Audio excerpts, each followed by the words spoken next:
बिस्मिल्लाहिर्रहमानिर्रहीम। अस्सलाम वालेकुम नाज़रीन, आप यूट्यूब चैनल देख रहे हैं। मैं इमरान खान हूँ। पिछले वीलॉग में मैंने आपको बताया था कि इंडिया और पाकिस्तान के बीच में टेंशन बढ़ रही है और उसकी वजह दोनों तरफ के स्टेटमेंट्स हैं। अमित शाह का स्टेटमेंट एक इंडिया से आया है, गो कि उस स्टेटमेंट को बहुत बदल दिया गया, उसको मैनिपुलेट किया गया, लेकिन फिर भी एक स्टेटमेंट है जो खबरों के अंदर गर्दिश कर रहा है। गो कि बहुत सारी चीज़ें उसमें तब्दील की गई हैं, तो टेंशन बढ़ी है। यहाँ पे पाकिस्तान के वज़ीर दिफा ने भी एक स्टेटमेंट दिया है और एक हाई अलर्ट की सिचुएशन है और ये दावा किया जा रहा है कि इंडिया और पाकिस्तान के बीच में किसी किस्म का कोई एडवेंचर हो सकता है। देखिए, पाकिस्तान से जिस किस्म की तवक्कुआत अरबों को हैं या अमेरिकन को हैं, इस माहौल में अगर इंडिया और पाकिस्तान के बीच में एक टेंशन क्रिएट हो जाती है तो पाकिस्तान को कम से कम एक फेस सेविंग ज़रूर मिलेगी कि हम तो अपने पंगे में पड़े हुए हैं या हमें अपनी मुसीबत पड़ी हुई है, तो अभी तो हम ईरान की तरफ लड़ाई नहीं कर सकते या दीगर मामला को हम नहीं देख सकते। देखिए ना, यही होता है जब आप हथियार हाथ में लेकर फैसला करते हैं। कितने आराम से पाकिस्तान की मिलिट्री एस्टेब्लिशमेंट बेवकूफ़ बन गई, पार्लिमान से बात नहीं की, किसी से इजाज़त नहीं ली, सियासतदानों को इन्वॉल्व नहीं किया, खुद ही फैसला किया और खुद ही सऊदी अरब के साथ एक दिफाई मुआहदा कर लिया। अब उस दिफाई मुआहदे के ऊपर कौम को एतमाद में लिया नहीं, किसी को कोई पता नहीं उसके अंदर क्या है, और अब सबको ये कहते फिरते हैं कि जनाब हम फंस गए हैं, हमने दिफाई मुआहदा किया हुआ है तो ईरान को हर सूरत में रोकना पड़ेगा। ईरान रुकता नहीं है, ईरान हर दूसरे दिन पाकिस्तान का शुक्रिया अदा कर देता है, पाकिस्तान जिंदाबाद कह देता है, पाकिस्तान की हुकूमत को सबको अपना भाई बना लेता है। अब ये बड़ा टेक्निकल काम है। ईरान एक तीर से दो शिकार करता है। नंबर एक, ईरान पाकिस्तान को इखलाकी तौर पर एक दबाव में ले लेता है कि हमारे खिलाफ लड़ाई में मत आना, हम तुम्हारे बारे में बहुत अच्छा बोल रहे हैं, बड़ी अच्छी राय दे रहे हैं, अपने जहाज़ भी यहाँ से निकालो और लेकर चले जाओ। जहाज़ 20 के करीब पहले निकालें, 10 एक और निकालें, तो पाकिस्तान को जो है वो इजाज़त मिलती रहती है। पाकिस्तान का वज़ीर इत्तलात कह रहा था कि हमारे तो बंदरगाहों के ऊपर लाइनें लगी हुई हैं जहाज़ों की, हमारे पास तो टैंकर्स आ रहे हैं, किल्लत का मसला ही पाकिस्तान में कोई नहीं है। तो ये ईरान की मेहरबानी से है ना, दुनिया के लिए रुका हुआ तेल हमारे लिए नहीं रुक रहा, तो ईरान ने पाकिस्तान के लिए बड़ी गुंजाइश छोड़ी हुई है और लड़ाई के लिए गुंजाइश दे नहीं रहा। दूसरा, वो जो पाकिस्तान की तारीफ करता है तो इससे सऊदी अरब को, यूएई को बहुत तकलीफ होती है।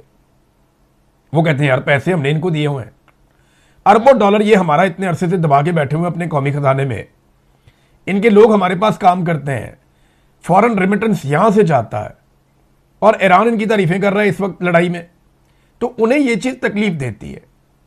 और इसी तरह अमेरिका को भी, डोनाल्ड ट्रंप ने तो माई फेवरेट फील्ड मार्शल वो तो आसिम मुनीर है, और शहबाज शरीफ जो है वो उनका बेहतरीन खूबसूरत टॉय है जिसको वो बहुत इंजॉय करते हैं। तो इस तरह के लोगों को फिर तकलीफ तो होती है कि जनाब वो इसकी तारीफें किस चक्कर में करें। देखें, कोई अगर दुश्मन तारीफ करे ना किसी दोस्त की तो उस दोस्त से भी गिले शिकवे शुरू हो जाते हैं। ह्यूमन साइकी है। भारत, ये ईरान एक तीर से दो शिकार करता है। भारत ने 7 साल के बाद, यानी 2019 में भारत ने ईरान से तेल खरीदना, गैस खरीदना ये बंद कर दिया था। वो इसलिए बंद कर दिया था कि आलमी सतह पर पाबंदियां लग गई थी और अमेरिका ने मना कर दिया था। लेकिन अभी अमेरिका के साथ इस वक्त ईरान की जंग चल रही है और तेल के रास्ते बंद हैं। भारत को अपनी ज़रूरियात पूरी करनी है तो भारत ने अपनी एक पॉलिसी बनाई है बड़ी शानदार कि वो अपनी आवाम के मफाद में फैसला करता है। वो नहीं देखता कि अमेरिका क्या कहेगा तो मोदी की हुकूमत गिरा देगा, वो नहीं देखता कि बरतानिया क्या कहेगा, यूरोप क्या कहेगा, रशिया क्या कहेगा। वो अपना फैसला करते हैं। वो रशिया से भी तेल लेते हैं, सस्ता तेल लेते हैं। पाकिस्तान के पास मौका था, हमारे जर्नैलों ने रजीम चेंज कर दिया पकड़ के। उन्होंने जंग के इस माहौल में लेना शुरू कर दिया तेल और गैस ईरान से। यह खबर आई हुई है और बेंगलोर में जहाज पहुंच गया 7 साल के बाद। 2019 में अमेरिकी पाबंदियों के बाद उन्होंने यह मामला खत्म किया था, लेकिन इस वक्त इंडिया एक मरतबा फिर ईरान से तेल और गैस खरीद रहा है। तो देखें, ये तो ईरान की बड़ी कामयाबी है, तो पाकिस्तान क्यों नहीं खरीद रहा? सवाल तो ये पैदा होता है।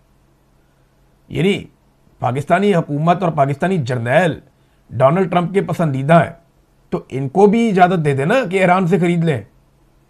पाकिस्तान क्यों नहीं खरीद रहा और क्यों अनाउंसमेंट नहीं कर रहा उसकी? हालांकि यह बड़ा मार्जिन पाकिस्तान को मिला है। पाकिस्तान में तो तेल की रेल पेल होनी चाहिए, किल्लत ही नहीं है वो कहते हैं। देखिए, अगर पाकिस्तान में वज़ीर इत्तलात की आप बात मान लें कि तेल की किल्लत नहीं है, तो एक सवाल पैदा होता है बड़ा कॉमन सेंस का, फिर बच्चों को स्कूल बंद क्यों किए आपने? तेल महंगा होने पे तो स्कूल बंद नहीं होते ना, किल्लत होने पे स्कूल बंद होते हैं। आपने बच्चों के स्कूल क्यों बंद किए? अगर तेल की किल्लत नहीं है तो, अगर तेल की किल्लत नहीं है तो आपने पीएसएल के मैचेस के अंदर से तमाशाइयों को कहां गायब कर दिया? अगर तेल की किल्लत नहीं है तो आपने ये सारे ड्रामे पाकिस्तान में क्यों किए? और कीमत को भी पूरी दुनिया में सबसे ज़्यादा बढ़ा दिया, दुनिया में एक नया वर्ल्ड रिकॉर्ड लगा दिया पकड़ के। ये तो पीएमएलएन के लोगों ने और बाकी सब ने इनको बताया कि बहुत जूतियां पड़ेंगी अवाम के अंदर जाएंगे, तो अव्वल तो इन्होंने जाना ही नहीं, अवाम से वोट ही नहीं लेना।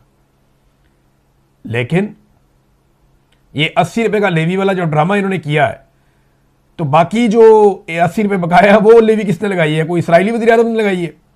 राना सनाउल्लाह ने स्टेटमेंट दिया था ना, राना सनाउल्लाह ने कहा जी एहतजाज करना है तो इसराइली वज़ीर आज़म के खिलाफ करें, हमारी हुकूमत के खिलाफ ना करें, हमने तेल महंगा नहीं किया। तो क्या पाकिस्तान में तेल महंगा नेतन्याहू करता है? पाकिस्तान में तेल महंगा करने के फैसले नेतन्याहू करता है? और इसराइली वज़ीर आज़म के खिलाफ क्यों एहतजाज करें? अमरीकी सदर का आपने मशवरा क्यों नहीं दिया? असल में तो जंग अमरीकी सदर ने शुरू किया। इसराइल का बस चलता वो तो 10 साल पहले कर देता, 20 साल पहले कर देता। तो इसराइल तो अमेरिका को लाना चाह रहा था बीच में, तो डोनाल्ड ट्रंप ने जंग शुरू की। डोनाल्ड ट्रंप के खिलाफ एक लफ्ज नहीं बोलते पाकिस्तानी वज़ीर। इसराइली वज़ीर आज़म के खिलाफ एहतजाज करो, और पाकिस्तान में एहतजाज करने के लिए छोड़ते किसको हैं? वो तहरीक लब्बैक वाले इसराइल के खिलाफ ही निकले थे ना, वहां कत्लेआम कर दिया मुरीदके में। इससे पहले जब जब कोई निकला इसराइल के खिलाफ एहतजाज करने के लिए, इस हुकूमत ने छोड़ा किसी को नहीं। इसराइली अखबारात ने लिखा कि जब से आसिम मुनीर साहब आए इसराइल बड़ा राजी है, पाकिस्तान के अंदर उन्होंने ताकत से कुचल दिया हर उस एहतजाज को जो इसराइल के खिलाफ या फलस्तीनियों के हक में हुआ। ये इसराइली अखबारात ने लिखा, मैं तो नहीं कह रहा। भारत ले रहा है ईरान से तेल गैस, पाकिस्तान जो है वो कह रहा है जी हमारी तो लाइनें लगी हुई हैं और तमाशा देख रहा है। पाकिस्तान को भी लेना चाहिए, साबित करना चाहिए कि हम एक आज़ाद मुल्क हैं, साबित करना चाहिए कि हम खुद मुख्तार मुल्क हैं, अपनी पॉलिसी खुद बना सकते हैं। नाज़रीन, एक खबर आई है लेकिन अभी इसकी तस्दीक नहीं हो रही, मगर अमेरिका में ये डिबेट शुरू हो गई है कि डोनाल्ड ट्रंप का मुआखज़ा किया जाए, यानी उसकी इम्पीचमेंट की जाए। और डोनाल्ड ट्रंप ने खुद भी ये कहा था कि मुझे इम्पीच किया जाएगा, वक्त आएगा जब मुझे इम्पीच कर दिया जाएगा। और मिड टर्म इलेक्शन अगर डोनाल्ड ट्रंप हार जाता है तो ये सूरत हाल बहुत तेज़ी से उस तरफ जाएगी। डोनाल्ड ट्रंप को नज़र आ रहा है कि उसकी इम्पीचमेंट पक्की है, यानी उसका मुआखज़ा किया जाएगा कानूनी तरीक़ाकार के मुताबिक। इसको सदारत के ओहदे से हटाया जाए, ये कंटिन्यू नहीं कर सकता, इसने काफ़ी तबाही की है और ऐसी पॉलिसियां लेके आया जिससे अमेरिकन तशख़्ख़ुस भी बर्बाद हुआ है। तो एक प्रेशर तो है डोनाल्ड ट्रंप पे, और प्रेशर के इस माहौल में एक खबर आती है। खबर ये आती है कि डोनाल्ड ट्रंप को वॉल्टर रीड हॉस्पिटल में शिफ्ट किया गया है। अब पता नहीं क्या हुआ, कुछ लोग कहते हैं मर गए, कुछ कहते हैं जी बीमार हो गए, कुछ कहते हैं ये हो गया, लेकिन व्हाइट हाउस ने उसकी तरदीद की है। देखिए, अमरीकी सदर अगर बीमार हो जाए या अमरीकी सदर अगर ढीला पड़ जाए या उसकी बॉडी लैंग्वेज गिर जाए तो फिर वो सुपर पावर तो ना रहा ना। तो अमेरिकन सदूर को अगर कोई छोटा मोटा प्रॉब्लम होता भी है तो वो उसको खुफिया रखते हैं, वो बताते नहीं है।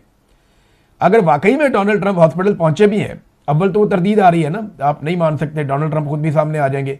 अगर वो ठीक होंगे तो एक आधे दिन में सामने आ जाएंगे, बीमार भी होंगे तो एक आधे दिन में ठीक होकर सामने आ जाएंगे।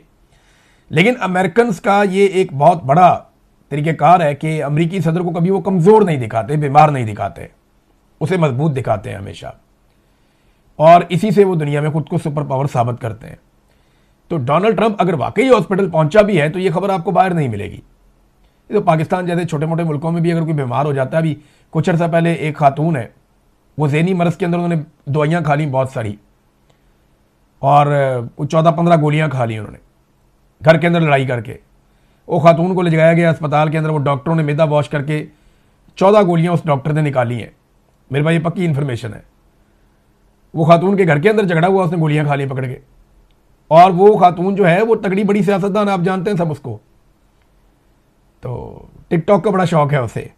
हॉस्पिटल पहुंच गई, वो खबर बाहर नहीं निकलने दी, तो इनकी खबरें नहीं निकलती तो डोनाल्ड ट्रंप की कहां से खबर निकलेगी। बहरहाल कहते हैं कि जी वो हॉस्पिटल पहुंच गए हैं, लेकिन अभी अमेरिका की जानिब से जो है वो ऑफिशियली इसकी तरदीद की गई है कि ये ऐसा कुछ नहीं हुआ।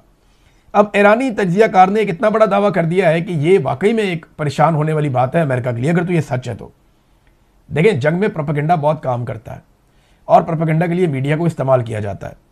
लेकिन ईरानी तज्जियाकार हैं हुसैन बाकरी, उन्होंने दावा किया एक सोशल मीडिया के ऊपर कि ईरान ने 15,000 किलोमीटर तक मार करने वाले 500 बैलिस्टिक मिसाइल शुमाली कोरिया से हासिल कर लिए हैं, और उन्होंने यह भी कहा कि आखिरी शिपमेंट भी एक दिन पहले पहुंच गया, यानी 500 मिसाइल शुमाली कोरिया से ईरान पहुंच गए, ये उनका दावा है। और वो ये कहते हैं कि 2 मिनट के अंदर ये रेडी मिसाइल हैं और इनको फायर किया जा सकता है और ये 15,000 किलोमीटर तक जाके हिट कर सकते हैं अपने टारगेट को। तो ये तो अमेरिका और उसके इत्तेहादियों के लिए बहुत बुरी खबर है।